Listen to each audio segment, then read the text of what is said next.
नमस्कार प्रेक्षक हो, कृषी दर्शन कार्यक्रमात आपलं स्वागत। प्रेक्षक हो, आपल्या शेतकरी मित्रांनी आपल्या शेतीमध्ये अनेक असे प्रयोग केलेले आहेत आणि विक्रमी उत्पादन काढलेलं आहे। म्हणूनच आपल्या शेती व्यवसायाला एक अशी प्रतिष्ठा मिळालेली आहे। तसंच आपल्या शेतकरी मित्रांबरोबर आपल्या काही महिला शेतकऱ्यांनी देखील विक्रमी उत्पादन काढलेलं आहे। आपल्या नगदी पिकांमध्ये डाळिंब उत्पादनाबरोबरच द्राक्ष बागांची लागवडही आपल्या काही महिला उद्योजकांनी केलेली आहे। आज आपण याच विषयी जाणून घेणार आहोत। आपला आज विषय आहे द्राक्ष बागांची लागवड आणि आज आपल्या तज्ञ आहेत सौ सुजाता अविनाश देशमुख। सुजाता ताई, मी आपलं स्वागत करते कृषी दर्शन मध्ये। नमस्कार। नमस्कार। सुजाता ताई या अहमदनगर जिल्ह्यातून आलेल्या आहेत आणि आपल्या द्राक्ष बागांच्या लागवडीविषयी त्या आज आपल्याला माहिती करून देणार आहेत।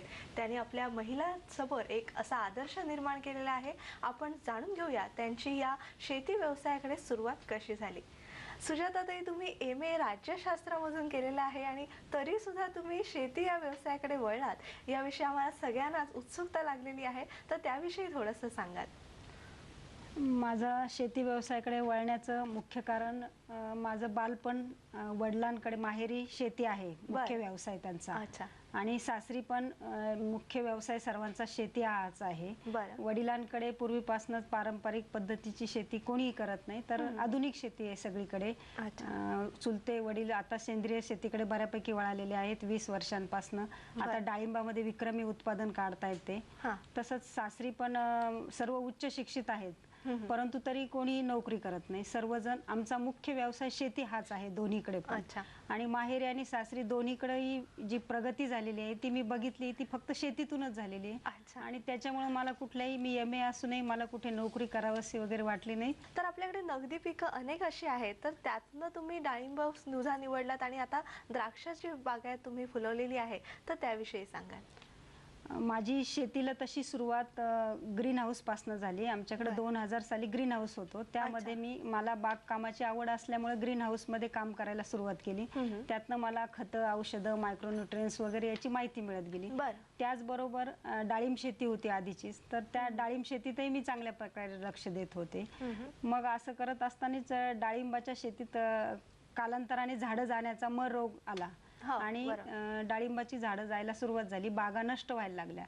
मग त्याच वेळेस आता आपण डाळिंब हे एक नगदी पीक आहे, पैसे देणारं पीक आहे, तर त्याला पर्यायी आपण पीक शोधलं पाहिजे असं मनात विचार येत होता। त्याच वेळेस माझे पती डॉक्टर अविनाश देशमुख यांनी मुळा धरणाच्या कडेला 150 एकर बरड माळरान घेतलेलं आहे। तर त्यांनी ती मोठी झेप घेतल्यामुळे घरची मूळची शेती कोणी बघायची हा प्रश्न होता आमच्या पुढे।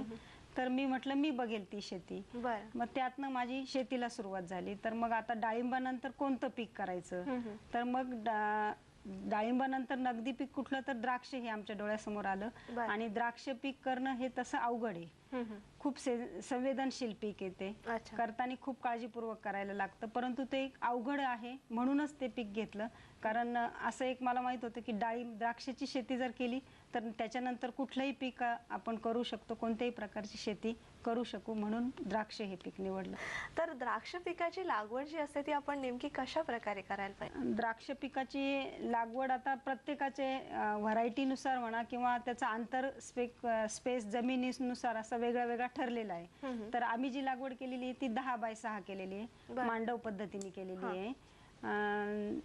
त्याच्यामध्ये आम्ही ब्लॅक व्हरायटी निवडलेल्या आहेत। ब्लॅक व्हरायटी निवडण्याचं कारण असं की त्या अर्ली घेऊ शकतो आपण। त्यानंतर लागवड करताना म्हणजे आपण जे काळी द्राक्ष जे आपले मेडिसिनल व्हॅल्यू आहे त्याचं म्हणताय तुम्ही। हो हो हो।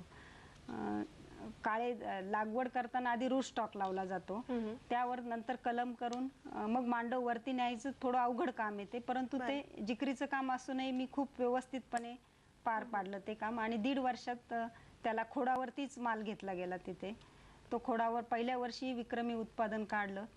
ते विक्रमी उत्पादन बघून राजाराम देशमुख विद्यापीठाचे कुलगुरू त्यांनी ऐकून बागेला व्हिजिट दिली आणि मग मला त्यातनं खूप प्रोत्साहन मिळालं की आपण करतोय ते काम खूप काहीतरी वेगळं करतोय असं वाटलं आणि मग माझा आणखीच इंटरेस्ट वाढला। द्राक्षाचे आपण जे वाण म्हणतो ते तुम्ही कुठले घेतलेले आहेत। द्राक्षाचे वाण निवडताना काळ्या व्हरायटी घेतलेल्या आहेत, त्याच्यामध्ये शरद सीडलेस म्हणून एक आहे, नंतर सोनाका आणि जम्बो अशा 3 व्हरायटी घेतलेल्या आहेत। अच्छा। आणि तुम्ही जे वर्गीकरण मगाशी सांगितलं की द्राक्षांचं आपण वर्गीकरण कसं केलं पाहिजे, म्हणजे कुठल्या प्रकारची द्राक्ष चांगली आणि ते तुम्ही वर्गीकरण कसं नाही, करता? वर्गीकरण म्हणजे द्राक्ष ही काळी आणि हिरवी असे बरं. सफेद दोन प्रकार आहेत. तर त्यात काळी व्हरायटी जी आहे ती आपण थोडी अगोदर घेऊ शकतो. पूर्व हंगामी त्याच्यातलं पीक काढू शकतो आणि पूर्व हंगामी पीक काढण्यामध्ये फायदे असे आहेत की त्याच्यात आपल्याला रेट मिळू शकतात. त्याचा कालावधी कमी असतो पूर्व हंगामी याच्यामध्ये. आपण आता माती व्यवस्थापनाकडे बोलूया की द्राक्ष लागवडीसाठी आपल्याला मातीचं परीक्षण करणं कितपत गरजेचं आहे? गरजेचं आहे माती परीक्षण करणं. त्यामध्ये जे आपल्याला जे आवश्यक घटक कमी वाटतो तोच आपण त्यावेळेस टाकला जातो. नाही माती परीक्षण नाही केलं तर विनाकारणच जे शेड्यूल मध्ये दिलेले ती खत औषध वापरून जमीन खराब होऊ शकते. त्यामुळे आपण माती परीक्षण करूनच प्रत्येक वेळेस खत औषधांचे डोसेस दिले गेले पाहिजेत. आणि मातीनंतर येतं ते पाण्याचं व्यवस्थापन. सध्या दुष्काळाची परिस्थिती असताना तरी सुद्धा आपण द्राक्ष लागवड करणं कितपत उपयुक्त आहे आणि पाण्याचं व्यवस्थापन आपण कशा प्रकारे केलं पाहिजे? द्राक्ष लागवडीला तसं द्राक्षाला पाणी तसं थोडं कमी लागतं, परंतु ड्रीपद्वारे आम्ही पाणी देतो आणि मल्चिंगवर आमचा जास्त भर आहे. मल्चिंग केलेलं आहे. आमच्या 8 एकर द्राक्षासाठी मी 1.5 एकराचं क्षेत्र बाजूला ठेवलेलं आहे. त्याच्यामध्ये गिन्नी गवत लावलेलं आहे आणि ते दर 2 महिन्यांनी त्याची कापणी करून ड्रीप खाली आच्छादन केलं जातं त्याचं. किडींचा जर प्रादुर्भाव झाला तर तो कोणत्या असतात आणि त्यांचा आपण कुठल्या म्हणजे फर्टिलायझर्स किंवा पेस्टिसाइड्स आपण देतो? द्राक्षामध्ये सुरुवातीच्या काळात जेव्हा छाटणी होते त्यावेळेस थोडंसं उडद्या वगैरे याचा हे असतो. नंतर थ्रिप्स सारखे रोग असतात. रोग नाहीये, थ्रिप्स कीड आहे ही एक प्रकारची. नंतर त्याला डावणी एक मुख्य हे रोग आहे त्याचा. अच्छा. भुरी डावणी हे 2 मुख्य आहेत. बरं, हे रोग होऊ नयेत म्हणून आपण शेतकऱ्यांनी कुठली काळजी घेतली पाहिजे? आता आमच्या व्यवस्थापनामध्ये काडी संख्या मर्यादित ठेवलेली आहे. आम्ही मुळात छाटणी घेतानाच काड्यांची संख्या मर्यादित ठेवतो. त्यानंतर 1 काडी 1 घड अशीच आमची व्यवस्था असते. नंतर घडावरती मणी मर्यादित असतात. मण्यांची संख्या पण मर्यादित असते. मॅनेजमेंट काडीची मॅनेजमेंट केलेली असते चांगली. त्यामुळे शक्यतो मोकळी हवा जर बागेत असेल तर येत नाही आणि मल्चिंगचा वापर असल्यामुळे मुळं सशक्त असल्यामुळे लवकर रोगाला बळी पडत नाही वेल कुठलीही. आणि हवामानाचा अंदाज घेऊन त्यानुसार प्रिव्हेंटिव्ह थोडेसे स्प्रेइंग वगैरे करतो आम्ही. बरं सुजाताताई, आपण आता द्राक्ष लागवडीविषयी बोललो. आता आपण बोलूया द्राक्षांच्या मार्केटिंगकडे. तर तुम्ही मार्केटिंग कसं काय करता? म्हणजे स्थानिक बाजारपेठ उपलब्ध करून देता की एक्सपोर्टला सुद्धा तुमचा माल पाठवण्यात येतो? आमचा माल सुरुवातीचे 2-3 वर्ष आम्ही एक्सपोर्टला देत होतो. त्याच्यानंतर आता थोडासा हंगाम बदलून आम्ही आणखी अर्ली आलेलो आहे. साधारण 10 ऑगस्ट ते 20 ऑगस्टच्या दरम्यान आमची छाटणी होते आणि माल जेव्हा डिसेंबरला बाजारात येतो त्यावेळेस निर्याती एक्सपोर्ट चालू झालेलं नसतं. त्यामुळे आम्ही तो लोकल मार्केटला देतो, परंतु पॅकिंग आमचं स्वतःच आहे. पॅकिंग. सुजाताताई, आपण द्राक्ष शेतीमध्ये तुम्ही ज्या अडचणी आपल्याला उद्भवू शकतात त्याविषयी थोडंसं सांगा. अच्छा. द्राक्ष शेती करताना प्रत्येक वर्षी फायदाच होईल असं नाही. बरं. तर कधी 2-3 वर्ष खूप फायदा झाल्यानंतर एखाद्या वर्षी नुकसानही होऊ शकतं. तसं आमचं 2010 साली खूप नुकसान झालं. म्हणजे द्राक्षाची बाग महाराष्ट्रात 1 नंबर बाग असावी. मशीन मेड द्राक्ष होती, इतकी छान बाग होती. 8 दिवसानं हार्वेस्टिंग आलेलं होतं आणि अचानक अवकाळी पावसामुळे खूप नुकसान झालं. जवळजवळ 20 ते 25 लाखांचं नुकसान झालं असेल आमचं त्यावेळेस. आणि बाकीच्या अडचणी तर आहेतच. वीज आणि पाण्याचा मोठा प्रश्न आहे शेतीमध्ये, ती मोठी अडचण आहे. त्यानंतर मजुरी वाढलेली आहे, मजुरीचा प्रश्न आहे. आम्ही माल पिकवतो, परंतु तो माल पिकवलेला आमचा माल विकायचा कसा हा मोठा आमच्या पुढे प्रश्न असतो. काळ्या व्हरायटीमध्ये तेवढा येत नाही, पण जनरली बाकी द्राक्षामध्ये हा प्रश्न खूप मोठा आहे, माल विकला कसा जातो याचा. आणि आमच्या मालाचं किंमत आम्ही न ठरवता व्यापारी ठरवतात, ही खूप खेदाची गोष्ट वाटते. खूप वाईट वाटतं याच्याबद्दल. अच्छा. म्हणजे तुम्हाला जो अपेक्षित भाव आहे तो तुम्हाला बाजारपेठांमध्ये मिळत नाही, म्हणजे म्हणावं तसा तुम्हाला लाभ होत नाही त्याचा. अच्छा. आणि याच्यामध्ये काय होतं, समजा आपण आपला 50 ते 60 रुपये किलोनी समजा गेला तर तो ग्राहकाला त्याच्या डबल किमतीने घ्यायला लागतोय. म्हणजे थोडक्यात हा मध्ये ही जी दरी आहे मध्ये किंवा व्यापाऱ्यांसाठी जो हे जातो तर तो व्हायला नाही पाहिजे असं एक वाटतं त्याच्यामध्ये. बरोबर. तरी एकंदरीत तुम्ही द्राक्षाचं व्यवस्थापन कसं करता?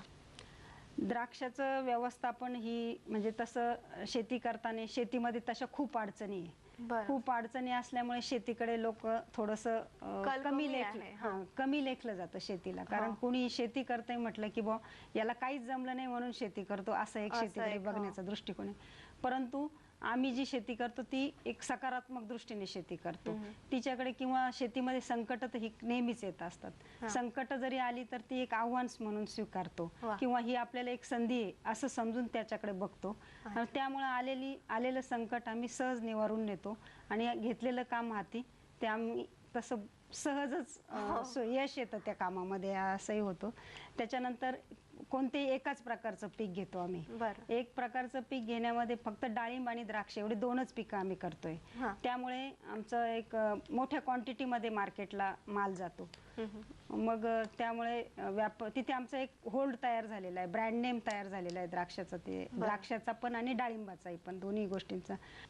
सुजाताताई, आपल्या महिलांनी अधिकाधिक या शेती व्यवसायाकडे वळावं यासाठी तुम्ही काय मार्गदर्शन कराल? महिलांना शेती व्यवसायामध्ये त्या तसं खूप मोठं काम म्हणजे पुरुषांपेक्षाही मोठी जबाबदारी घेत असतात. परंतु त्यांना ते मानाचं स्थान दिलं जात नाही. तिथं त्यांना थोडंसं एक कामगार म्हणूनच बघितलं जातं. तर स्त्रियांना कामगार म्हणून न बघता तुमच्या निर्णय प्रक्रियेमध्ये त्यांना घेतलं पाहिजे. त्यांच्या मताला किंमत दिली पाहिजे. त्यांना विचारांना स्वातंत्र्य दिलं पाहिजे तिथं. आणि त्यामुळे ती पण एक कुटुंबासाठी कमवते असं तिला ज्या वेळेस वाटेल त्या स्त्रीला की मी ह्या कुटुंबासाठी काहीतरी कमवते, त्यावेळेस तिचा आत्मविश्वास वाढेल. आणि जेव्हा ज्या कुटुंबात अशी आत्मविश्वासू स्त्री असते त्या कुटुंबाची सर्वात मोठी संपत्ती ती आहे. त्यामुळे प्रत्येक पुरुषाने, जसा माझे मिस्टर अविनाश देशमुख यांनी मला प्रोत्साहन दिलं तसं माझ्या सर्व भगिनींना, शेतकरी भगिनींना असं प्रोत्साहन मिळायला पाहिजे असं मला वाटतं. आणि शेतीमध्ये आणखीनही बाकीच्या, फक्त शेती ही शेती न करता ती पूर्ण कसपणाला लावून म्हणा किंवा नियोजनपूर्वक आणि पूर्ण क्षमतेने शेती केली पाहिजे तर ती नक्कीच यशस्वी होईल हे एक वाटतं. त्याचबरोबर आता कृषी पर्यटनाचा जो ट्रेड आलेला आहे तर कृषी पर्यटनाच्या ट्रेडमुळे बऱ्यापैकी शेतकऱ्यांना फायदा होईल असं वाटतंय. कारण आजूबाजूचे शेतकरी संघटित झाले आणि त्यांनी जर वेगवेगळ्या प्रकारचे माल पिकवले तर ह्या पर्यटक आलेले जे आहेत तो आपला माल तिथेच खरेदी करतील आपल्याच शेतामध्ये. ही एक कल्पना मला अशी वाटते. त्यानंतर आता असे छोटे छोटे शेतीचे तुकडे पडत गेलेले आहेत. त्यामुळे काम करायला अवघड जातंय. यांत्रिकीकरण होत नाहीये छोट्या तुकड्यांमुळे. तर ते जर गट शेती किंवा सामुदायिक शेती आली तर एकच प्रकारचं पीक घेतलं तर आपण त्याच्यासाठी लागणारे खतं, औषधं मार्केटमधून ज्या वेळेस मागू ते थोडेसे आपल्याला स्वस्त पडतील किंवा मशागत करताना आपल्याला कमी याच्यामध्ये मशागत होऊ शकेल. असं एक थोडं सामुदायिक शेती किंवा मोठ्या क्वांटिटीवर शेती असावी. नक्कीच. आणि तरी सुद्धा शासनाच्या काही उपाययोजना आहेत का तुमच्या द्राक्ष लागवडीसाठी आणि डाळिंब व्यवस्थापनासाठी? शासनाच्या उपाययोजना आहेत. शेतकऱ्यांना अनुदान आणि त्याची नुकसान भरपाई मिळते. परंतु त्याच्याच सोबत त्यांना असे ठोस उपाययोजना पण शासनाने द्याव्यात असं वाटतं. त्याच्यामध्ये भरपूर पाणी आणि वीज हा तर सर्वात महत्त्वाचा प्रश्न आहे. तसंच आर्थिक सहाय्य सुद्धा शासनाने दिलं पाहिजे. आर्थिक सहाय्याबरोबर हवामान केंद्र आहेत. ही ठिकठिकाणी आधुनिक हवामान केंद्रांची गरज आहे की जेणेकरून विनाकारण शेतकऱ्यांना फवारणी करायला लागते किंवा काय ते हवामानानुसार त्यांना ती जर काळजी घेता आली तर खर्चही कमी होईल आणि उत्पन्नही चांगल्या प्रकारे वाढेल. नक्कीच.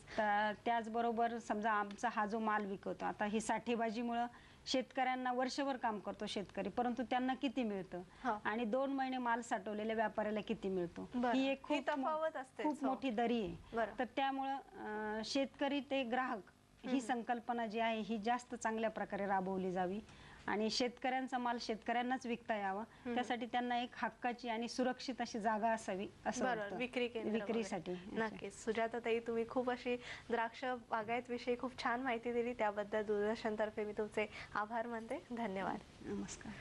तर प्रेक्षक हो, आज आपण जाणून घेतलं द्राक्ष बागायत लागवडीविषयी. पुन्हा एक नवीन विषय घेऊन भेटूया पुढील कृषी दर्शनच्या कार्यक्रमात. तोपर्यंत नमस्कार.